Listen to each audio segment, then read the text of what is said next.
So UFC Vegas 17 was the night of many call-outs. You had Stephen Wonderboy Thompson in the main event calling out Jorge Masvidal. You had in the co-main events Jose Aldo call out TJ Dillashaw. In the feature fight, you had Mikel Pereira calling out Anthony Pettis after the fight. So I thought, why not go through the entire card and tell you guys every fight to make next after UFC Vegas 17, Thompson versus Neal. Starting with the main event, and I'll work my way down towards some of those prelims that are a little bit more important than the others. Starting with the main event of Stephen Wonderboy Thompson versus Jeff Neal. Wonderboy Thompson gets the job done over 5 rounds. He's going to need a little bit of time off, but he's also quite a bit on the aging side. He won't be returning to the cage until he's 38 years of age. That's a very real thing. I think we do need to kind of hurry him up a little bit. Not too much time off, but still a little bit. I think 4 months will do. And I think the perfect opponent for him would be just staying ready, because I don't think he's going to get the fight with Jorge Masvidal. I know he called him out. I could see it maybe happening down the line if they don't want to give Masvidal a title shot if he does get past Covington, which I don't see happening. But I don't want to attempt to ruin Masvidal versus Covington right now, because I know it's going to be they're going to be the coaches on The Ultimate Fighter. There's no way that the UFC is not going to jump at the opportunity to have Jorge Masvidal and Colby Covington kick off the return of The Ultimate Fighter and fight in April. I like Wonderboy's call out. I don't think it's going to happen. I don't think he can wait around for the winner of that fight if it is Masvidal either. I feel like Wonderboy should stay ready to take on the winner of Chimaev versus Edwards if it's Khamzat Chimaev, or if it's Leon Edwards that gets to win over Chimaev. I kind of feel like he's somewhat earned a title shot, so you could do Wonderboy versus the Usman versus Burns loser, but I would say to Wonderboy, stay ready in case of anything, because there's going to be a bunch of welterweight fights going on in the top 5, so if I'm Wonderboy, I'm staying ready. He doesn't seem to have too much issues making weight, so just stay ready in the new year. Plan towards Chimaev if he beats Leon Edwards. That'll be a good matchup to make, and an interesting one for Chimaev to deal with, and Wonderboy to deal with the grappling if he's going to be going up against a potential Usman title fight. So I think he should wait for Chimaev if he beats Edwards. If Edwards wins, get the Usman versus Burns loser, but Wonderboy is on to big things in that division. 1 fight away from a title shot. Moving on, Jeff Neal, who lost the fight, and pretty brutally as well, is going to need a little bit of time off. I know someone else in the welterweight division who's having some time off, and it wasn't because of damage, it was because he got caught smoking weed and banned for 6 months, which is really, really ridiculous at this point, I'll be honest with you guys, but still, Nico Price is in jail. He gets out around the end of March, the start of April. That's when he said he's going to be ready to go back again. I feel like Jeff Neal should take the rematch with Nico Price, because even though Jeff Neal is highly ranked, he's not going to be after this loss, in my opinion, because he doesn't really have too many great wins, other than Bilal Muhammad, keeping him in those rankings. So I think Jeff Neal should take the step back, take on Nico Price in a rematch, because it was a weird stoppage in the first one. You know, it was a weird headbutt collision, then Price rocked him and then pulled a guillotine and Neal's on top. I think now's the time to make the rematch. Jeff Neal versus Nico Price. That's a great co-main event of any fight night, in my opinion. That's the fight I want to see happen. Moving on up the card. Plus, I kind of want to reward Nico Price for going through this whole thing, because it's just bullshit. It's just a bullshit situation. Price deserves a bit of a reward. Neal can win a rematch that he's already beaten in the past, so that's kind of a good matchup for him. Turn him around, make it in April towards the end of it. You don't want to keep Jeff Neal on the shelf too long, but get him back in there around April, I'd say, against Nico Price in a rematch. That's what I want to see next. Now to the co-main events. Jose Aldo called out TJ Dillashaw, and unlike Wonderboy Thompson, I think he's going to get his call out, because right now in the Bantamweight division, TJ had a pick between Corey Sandhagen and Frankie Edgar. Corey Sandhagen leveled up his IQ and made a 5-head play. 5D chess is what Corey Sandhagen plays at all times. He saw that TJ Dillashaw had an option between him and Frankie Edgar to earn himself a title shot in the Bantamweight division, and Corey Sandhagen said, you know what, he's definitely going to pick Frankie Edgar, so I'm going to pick Frankie Edgar, and I'm going to eliminate the options for TJ Dillashaw and earn myself a title shot with a win over Edgar. However, Jose Aldo now is the guy who's coming off a win, who's going to be in the top 5, I assume, after this one. He's beaten Edgar twice as well, so if it does end up at the end of this whole skirmish of the bantamweights being Aldo beats Dillashaw and Edgar beats Sandhagen, then I guess that's in Aldo's advantage, because he's already beaten Edgar twice. So I think Jose Aldo should take on TJ Dillashaw next. It's a perfect matchup. I know TJ wants a title shot as soon as he comes back.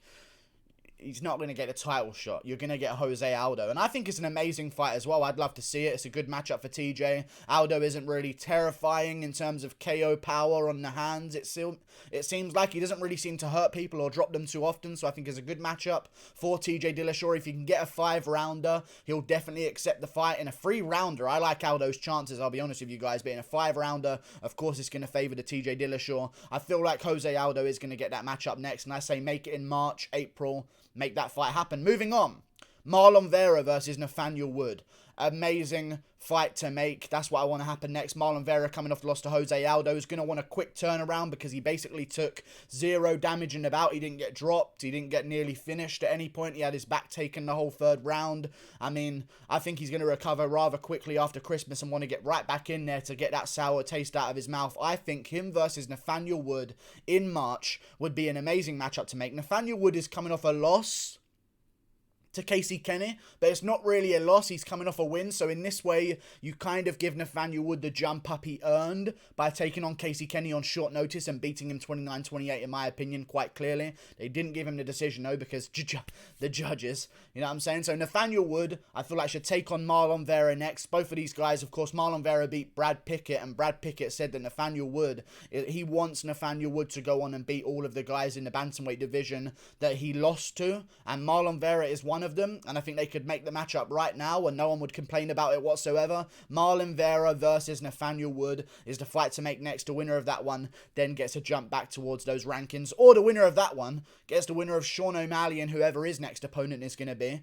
Maybe we can end up with Marlon Vera versus Sean O'Malley 2, the rematch at the end of it, or any other matchup as well, like Nathaniel Wood versus Sean O'Malley would also be quite fun. We'll see what goes on. That's the fight I want to see made next. Now to the feature fight. Miguel Pereira beats Chaos Williams by decision. I think Miguel Pereira should take on Miguel Beza. He called out Anthony Pettis. Last fight he won, he called out Jorge Masvidal. I don't know what it is with Miguel Pereira, but it feels like he doesn't really know realistic call-outs, I feel like, because you're not going to get Pettis. He wants to move down to the 155-pound division, and we'll talk about that in a second on this video towards the end. But Miguel Pereira, I feel like, could earn a great matchup with Miguel Beza.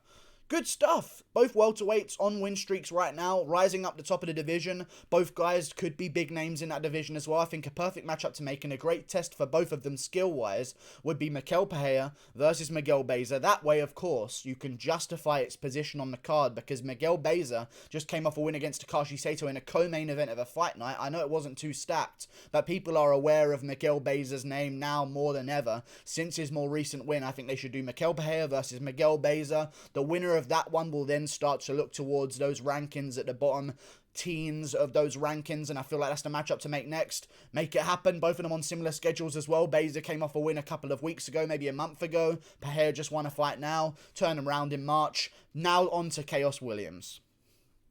Didn't take any damage. Lost a fight, but didn't take any damage, so I assume he's going to be turning around reasonably quickly. I'd say turn him around also in March. That seems to be the sort of window of turnarounds these fighters seem to be going for. 3 months after 3 months seems to be the trend. Chaos Williams versus Takashi Sato. I just spoke about him. Miguel Beza beat him. Takashi Sato's coming off a loss. It's a good name matchup who's somewhat skilled. That will be a good test for Chaos Williams to see if he truly belongs in the UFC. Even though I do believe he belongs in the UFC, don't get me wrong, he beat Abdul Razak Hassan and Alex Morono.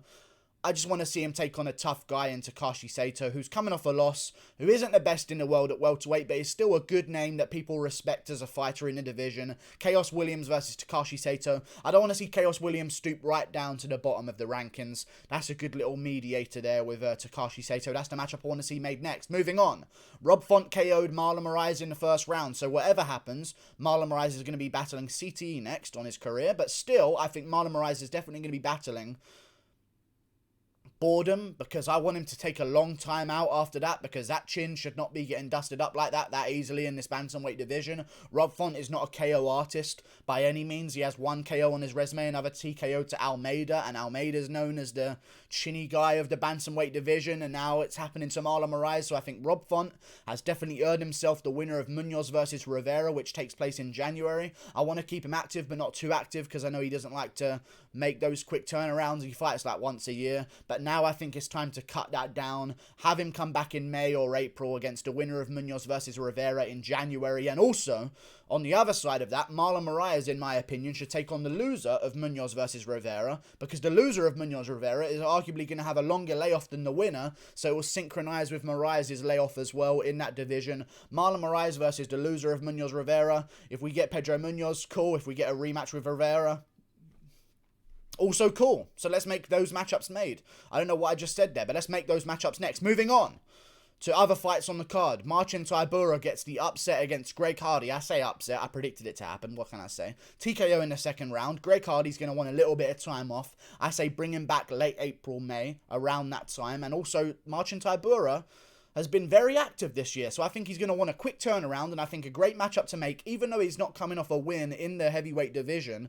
Marcin Tybura should look for that rematch with Augusto Sakai. Sakai got KO'd by Overeem a couple of months ago. He's going to be wanting a turnaround soon in the new year, I assume, but he still wants a little bit of time off, so I think their schedules match up very well. Marcin Tybura versus Augusto Sakai rematch. Make it happen. We want to get kind of some of those losses off of Marcin Tybura's resume before he progresses up the division, man. I think Augusto Sakai is a great one to try and wipe the slate clean, to build him as his own star in the heavyweight division, if you can say star, but he has 100k followers on Instagram nearly, so he's a big name in Poland. Listen, Polish Power returns. He gets the TKO against Greg Hardy. I think a great matchup next to Sakai, but for Greg Hardy, it's time to take a step back. And I know people are going to be angry at the matchup I'm giving him here, but Marcos Rodrigo de Lima is the best name I could find. I didn't want to give him Rafael Pessoa or Rodrigo Nascimento Ferreira or like a Tuffa versus Felipe Luza or anything like that, because they're kind of not that good, and I don't want to see Greg Hardy stoop that low. But Marcos Rodrigo de Lima is still a relevant, decent guy in that division. He has big wins in the division. He's got a good loss. Even he looked quite good in the loss to Romanov. I know he got forearm choked, but he couldn't be taken down in the start of that fight and landed a lot of leg kicks on Romanov. So I think it would be a good test for Hardy. Greg Hardy versus Marcos Rodrigo de Lima in the new year around April. Luckily, Greg Hardy didn't get KO'd stiff or really badly hurt. He kind of just shelled up because he was so tired and didn't know what to do. So let's turn him around in April. Greg Hardy versus Marcos Rodrigo de Lima. Open up a main card of a fight night again, and we'll see what happens to Greg Hardy. But I'm still rooting for him to come back, because we need young blood in the heavyweight division, and we'll see if Hardy can bounce back. Moving on, Anthony Pettis on the prelims.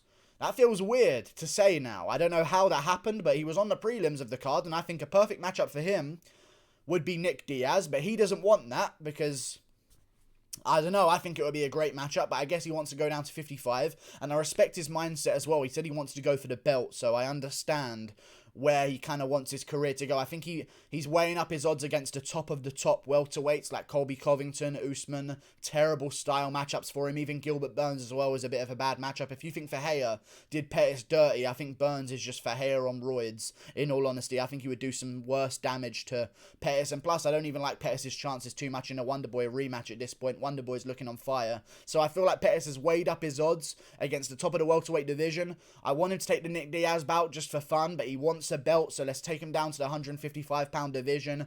One guy that I can't think of a reasonable matchup for, that I last matched up with Leonardo Santos in my every fight to make next to 155 pounds, was Iaquinta.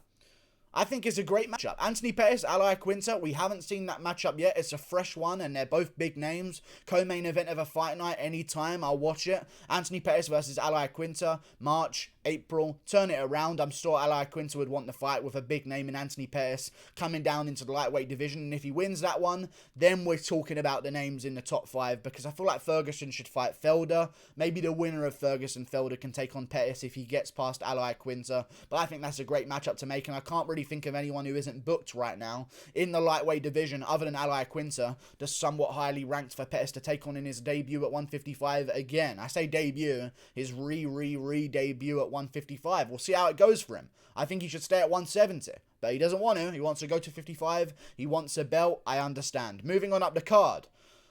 Down the card, sorry. It's Pettis on the prelims. Anyway, another fight I want to see made. There's not really too many other great fights on the card, but I thought Deron Win could take on Park Yun-Yong. Yun-Yong showed great grappling against John Phillips in his last bout, dominated him over 3 rounds, broke the strike record as well. Also, Deron Win coming off a, I want to say good win over Antonio Arroyo. It was terrible, but he showed good grappling. So I think it would be a good time to put two grapplers together.